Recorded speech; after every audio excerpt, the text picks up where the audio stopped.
technically, buddy, if you think about it, EFF, Mkhonto weSizwe, ANC is the same party.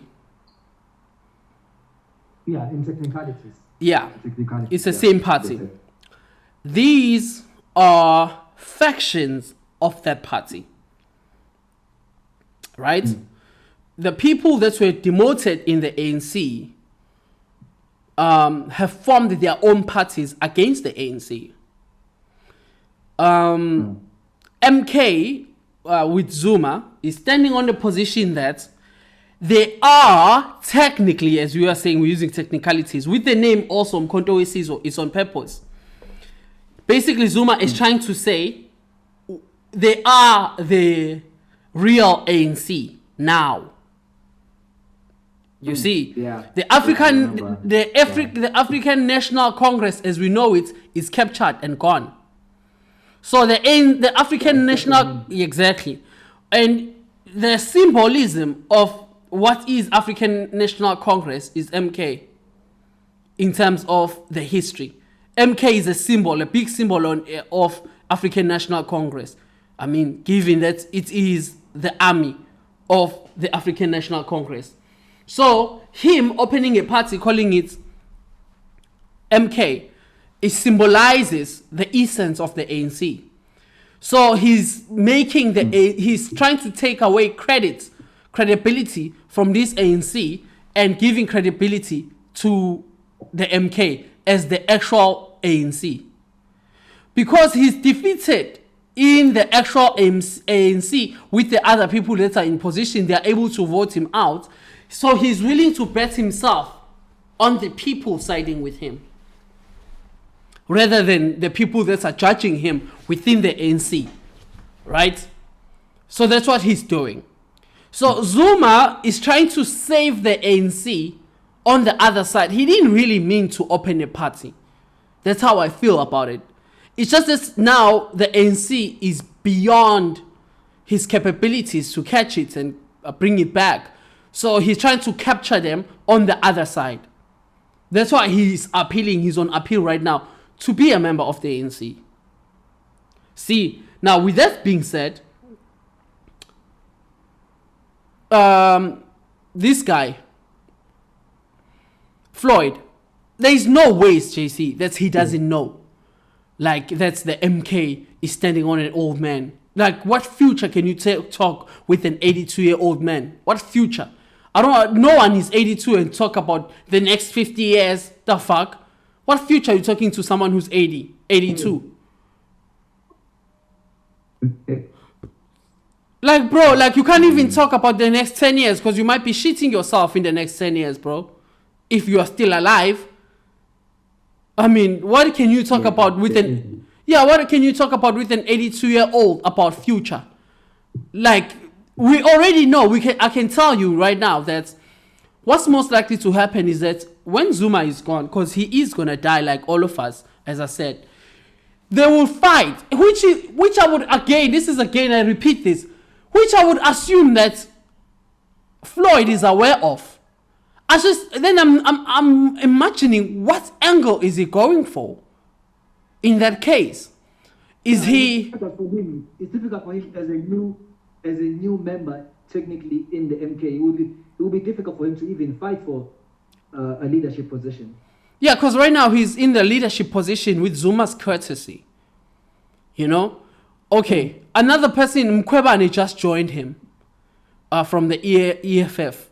Advocates Mkhwebane, the former public protector, right? He's joining him. Again, I'm asking myself, because the reasons they're giving are not like substantial reasons, you know?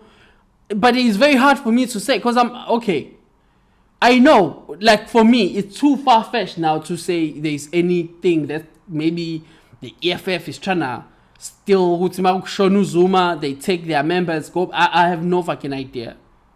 But there's a rules behind all this action. Yeah, that's like, bruh. It's just that, it's like this. What makes it very hard is like this. One, what they're doing and the reasons they give are just not substantial for me. You know? it just doesn't make sense, unless someone comes out and say, yo, I'm tired of Malema and how he runs the party. He owns us and this thing is about him. Okay, now you are talking. But the reasons that they're giving don't make sense. They don't align. You understand? Which is still ridiculous to say they are cooking something. Maybe when Zuma goes and people are fighting for positions, they're going to take some of their members and go back to the EFF with them. Tarich is the only person who can say that is someone who's stupidly and blindly for the EFF. It's rich to say something like that. But at the same time, the reasoning they are giving is still too doesn't make sense. I think it would have been more. It would make more sense if they did this in the beginning while the elections were hot. And they were doing something like this where we can see that they have a relationship that they're trying to create. But bullshit. Like right now, it doesn't seem to be like, I don't know. There's no roots where it seems like it's going somewhere. Yeah, true. Yeah, it really seems like it just is what it is. The EFF is losing members to the MK. That's how it looks like.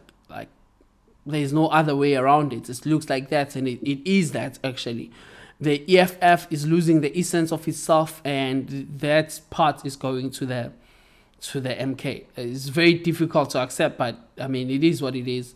It is what it is. Okay, but throughout all this, what is he saying? Malema. About all what's happening? Yeah. Okay, the EFF. I haven't heard him vocal on anything. Actually, he said a couple of things. Okay, the EFF is going. Actually, now I'm glad that you said this because you're reminding me of some things I wanted to talk about. So the EFF is going to a conference to vote for new members, like the top 5 of the EFF, right? Now, there are some issues there too. I'm going to talk about them now. But Malema has been asking for people to leave the EFF now, right? Because he's suspecting, he's waiting for some people to leave the EFF, right? There are people that he knows that should be on the other side already.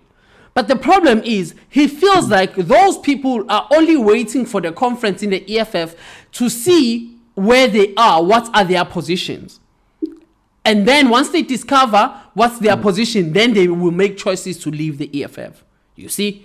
So like it's almost like, for example, some insinuation that he made actually online, although he said no, that's not what he meant, was about Undlozi, right? If you think about it, when let's say for an example, I have an issue with someone, we have a fallout, right? When I have a fallout with this person, which was Umalema with Floyd, right? We are with everything that happened, and Floyd moving on, joining the MK, right? So let's say it's happening to me, okay? And then your girlfriend goes and likes a post of that person leaving me and having a fallout with me. Because that's what Ndlozi's wife did, or whatever, if they are married, I don't know, but girlfriend, let's just say that. Ndlozi's women went and liked, what, buddy? No, I'm saying, let's say partner, rather. Yeah, partner, yeah. Yeah, so Ndlozi's partner goes and likes the post by Floyd leaving the EFF. Of course, that insinuates, I would assume that is something you also share a certain feel about with your wife, man. Yeah, I mean, come on. That's a fair assumption to make, right?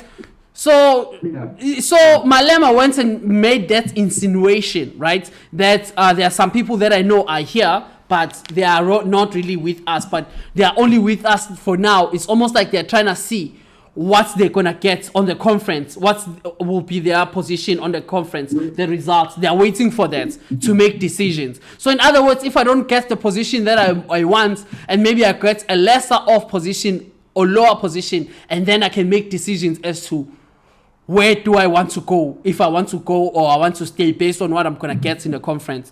So Malema was insinuating that Ndlozi is that person because of his wife going and liking. He didn't say Ndlozi's wife or anything, but he said things like some of them, they are not saying anything, but they are big in the organization, they are famous, they have all the influence, but they are not defending the organization. They are being quiet when the organization is being ridiculed, right?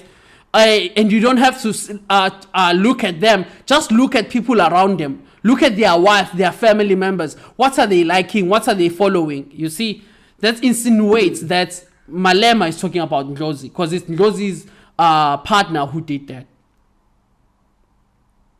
Damn.